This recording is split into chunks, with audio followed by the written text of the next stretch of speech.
Did you know that in 1955, when the King of Saudi Arabia, Saud bin Abdul Aziz, visited India, Nehru had arranged for the Kashi Vishwanath temple to be covered and concealed? Shocked? Well, here are the details. Kashi is one of the holiest of sites for Hindus and also one of the oldest inhabited cities of the world.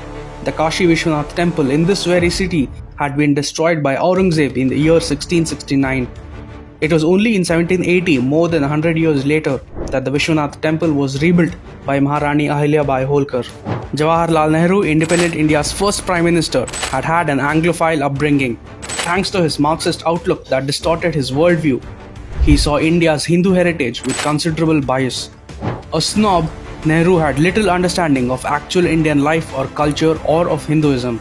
He promoted every anti-Hindu ideology and movement behind the smokescreen of secularism. This anti-Hindu bias naturally seeped into his attitudes on Hindu temples. So, when the Saudi king visited Kashi in 1955, Nehru had the temple covered so as to not offend the king. Not just this, visible government buildings were painted with the words Kalma Taiba. Pujas and Aartis were also stopped at all the various temples of Kashi for the duration that the Saudi king stayed in the city. Nehru had even arranged for a special train and coach to take the Saudi king from Delhi to Kashi. This is how Nehru and the Congress had crossed all limits and insulted the sentiments of the Hindu community, all to appease a certain minority vote bank.